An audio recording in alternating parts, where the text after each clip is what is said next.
This short demonstration, we are going to look at subqueries. Subqueries are basically one select statement written within another select statement. You can say one query within another query. That's why these are called subqueries. The important point to note about the subquery is there are two queries involved.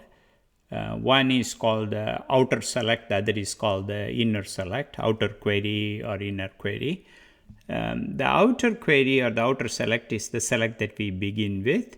Then we use another select, the second select within the primary select. That's called the subquery. And we are going to deal with these three tables: departments, projects, and technicians. If you go ahead and look at it, the first table that you see here is the technicians table. And then you have the projects table. The important thing to note here is that technicians 16, 17, and 18, Child, Gladstone, and Halliday, they do not have any projects assigned to them.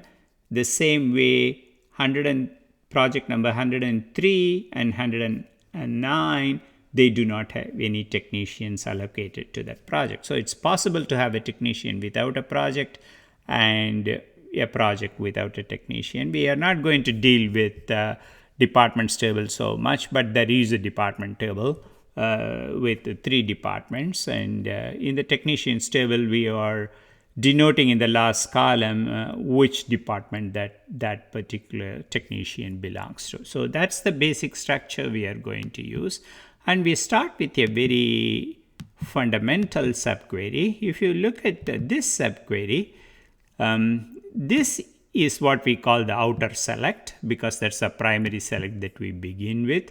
This is the subselect or a subquery, which is embedded in the first query. The way this query, the subquery, is going to work is first this is executed, and that will give you a maximum project cost from the projects table. So if you go to the projects table, there is a project cost associated with each project, and it will select the maximum project cost, which happens to be, I believe, 325,000. So the maximum project cost we are going to execute now, and that is 375,000. Let's be clear as to what that is. So 325,000, I misspoke. 325,000 is not the maximum project cost.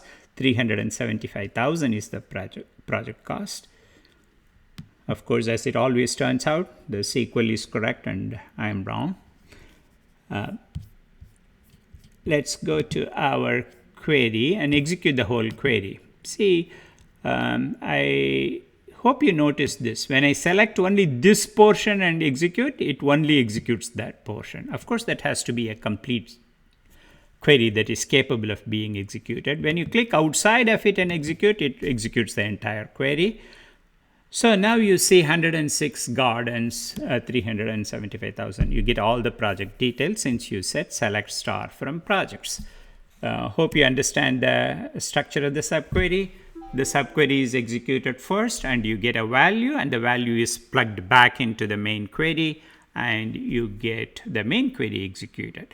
Of course, you could have hard-coded here select star from projects where project cost equals 375,000. If you hard-coded it, then it is valid only for that particular table at that particular point in time.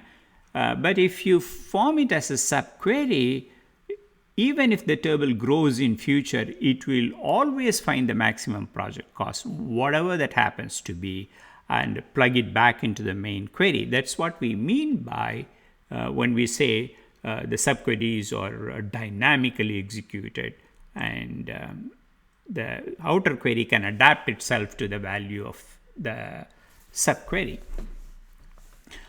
And in this particular case, both the outer query and the inner query happens to have the same table. That's fine. And even though they are the same table, they have independent existence, right? We are selecting the maximum project cost from the table, and then we are selecting all the details that has that particular project cost. Although we are doing this as a subquery, there could be other ways of doing the subquery. Frequently, joins are used instead of a subquery. So subquery is only one way, and sometimes it's a better way to do certain types of queries. And we mentioned that both the outer query and the inner query in this case, this is the outer query and that's the inner query here, they happen to refer to the same table, and they need not refer to the same table. For example, if you look at this query here, I want you to take a minute to look at this query and see what's going on here. We are saying select star from technician, so we are referring to the technician table, where the tech number is equal to select tech number from projects. Here you can see the outer query and the inner query are referring to different tables. That's perfectly all right. It's frequently done like this. So there's nothing to be concerned about the fact that these two are referring to the different table. Again, our basic structure, if you want to understand the execution, first this query is executed, find the maximum project cost, and substituted into this query, and it finds the technician number, and then that is plugged in here to get the outer select. Okay, I'm going to execute the query, and I do know it contains an error, but I do want to illustrate a point. So let's go ahead and execute it. It says subquery must return a single row. Okay, this is frequently a situation that you might face, and you must understand why and from where this error is coming from. Here, let's say the maximum project cost, we are getting the maximum project cost. In this case, it happens to be 375,000. So we say select tech number from project where project cost is equal to 375,000. In the first case, in this query, we said where project cost equals select maximum project cost. Maximum project cost is always only one number. So here also this is only one number, 375,000. But there is no guarantee when you plug in back this 375,000, there is no guarantee that the technician number will be only one. There could be multiple technicians who are associated with the maximum project cost of 375,000. It is not so in this particular example that we are looking at, but theoretically it is possible that the maximum project cost is associated with multiple technicians who are managing different projects that have the same maximum project cost. So what it is, the reason that this is failing is there is a possibility that you could have more than one tech number that has the maximum project cost. So this has to be in. So when you change it to in, the query executes fine, and it is still only one. That is, we do not have multiple technician numbers, but that is this particular example. The query itself is capable of fetching multiple technician number if the data supports that. So that's why we have to use the in parameter here. And this is a source of frustration for many beginning SQL users. You must understand the error completely and try to avoid it. Whenever you have an equal sign, it expects one value in the left-hand side and a corresponding value on the right-hand side. If you use in, you are just checking whether the value on the left-hand side is one of the possible values on the right-hand side. So that's our second example.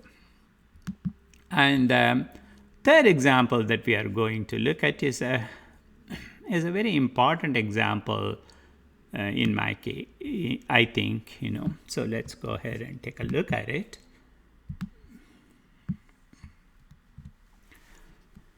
Again, take a look at the query, study it for a minute or so. Here we are saying select P1 tech number, P1 project cost, P1 project number, P1 project name. Put a space here. from projects P1.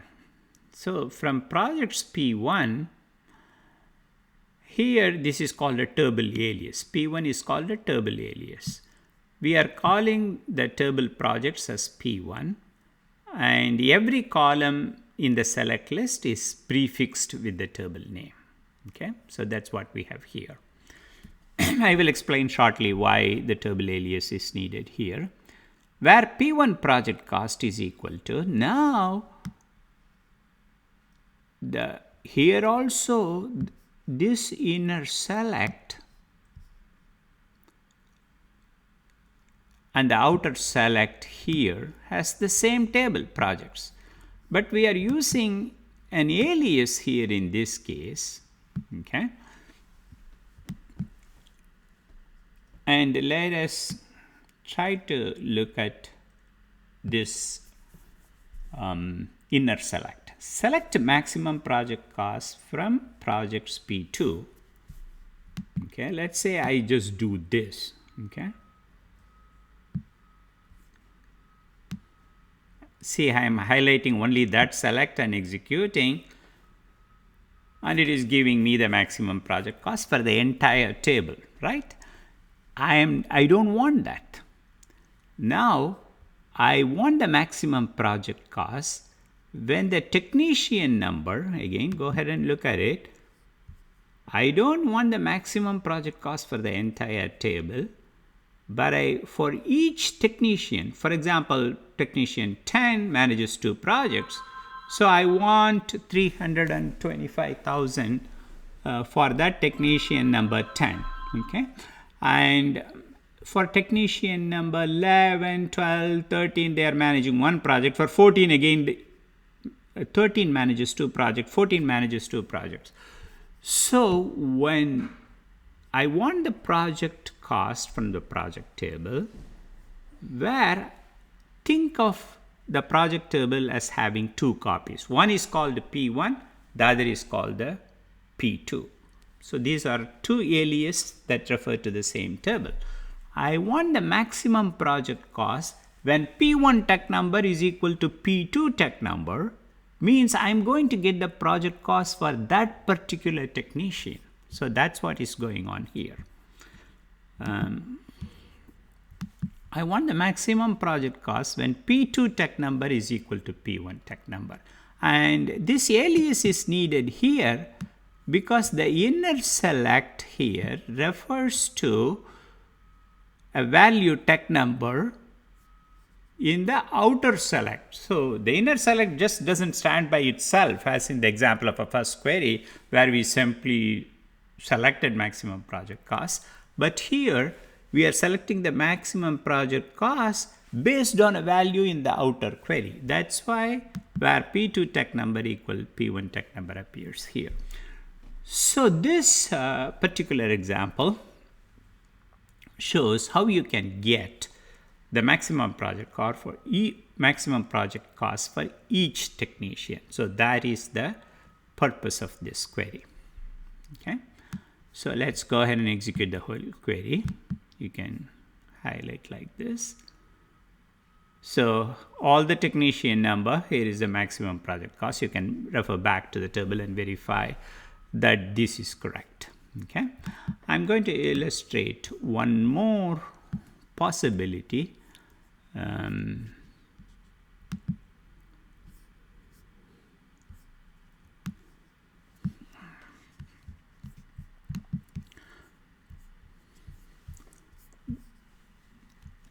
Look at this query. Here I am selecting project number, project name, project cost from projects.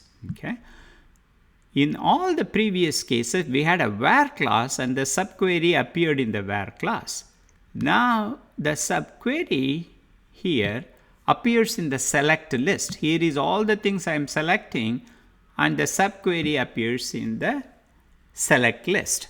So I am first selecting project number, then selecting project name, and third I am selecting project cost and the difference of the project cost from the average project cost for the entire table. In other words, if you want to state the question in plain English, you would say give me the project number, project name, and the deviation of the project cost from the average project cost for all projects. Okay. So here we are using a subquery as part of the select list. This is supported in many forms in many other Oracle SQL and other SQL, but Impala SQL does not support a subquery in the select list. I illustrated this. See, I'm just illustrating the entire. I executed just that part. If you execute the entire query, it says subqueries are not supported in the select list. So this is something that doesn't work, but it is so common for SQL writers to use this type of a query, and I thought I should tell you that this is not supported in Impala SQL. And finally, one point, this is not so much about the subquery, but about the date conversion, which is also another thing that you should know. We'll talk about this maybe later in detail. For now, if you look at this query, select T1.start, you can say that. Now, technician is called T1, another technician is called T2. Now, here again, this is two copies of the same table, and we are saying T2 department number equals T1 department number. So, we are, for each department, we are looking at all the technician details for that technician who started the latest in that department. I will restate that once more. Please observe this carefully. So if I just stopped here, I would say give me the technician details for the technician who started the latest, right? Do you see the highlighted area? I am leaving out the last where. So here, if I just executed this query, assuming I have all the syntax right with parentheses if needed and so forth, the English meaning of that query is just give me the details of all details of that technician who started the latest. Select max date from the technician table. But since we added this where class, it's saying don't give me the maximum start date for the entire table.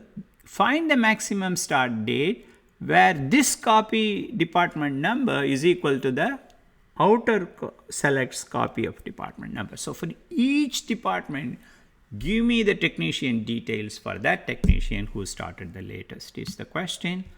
I click out of here and execute the query.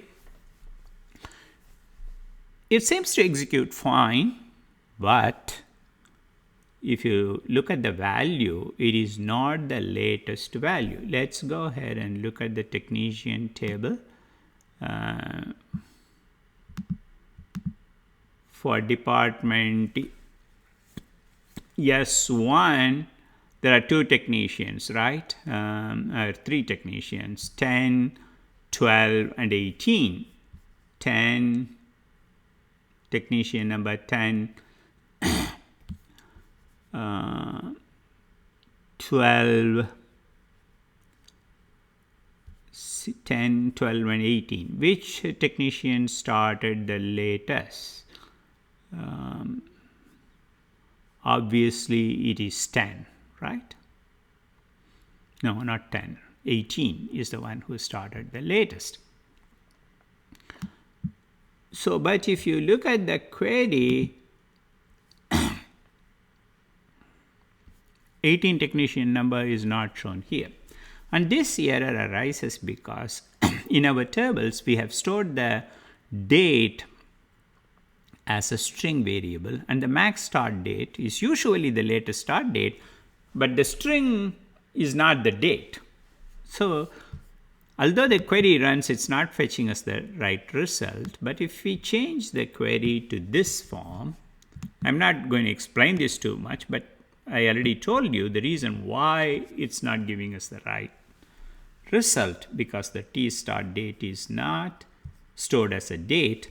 So what I am doing here is taking the T start date and converting it to date. It's a complicated expression.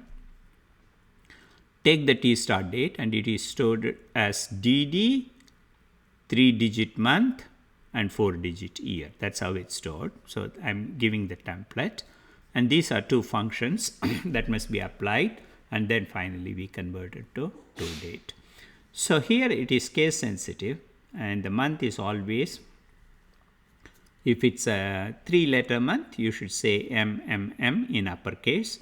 If it's a 2-digit month, you should say MM in uppercase. The rest are lowercase. So if you execute this query, again the meaning is the same as the one that worked but fetched the wrong result. Now it is fetching the right result, and you see technician number 18 included here. And this completes our discussion on subqueries.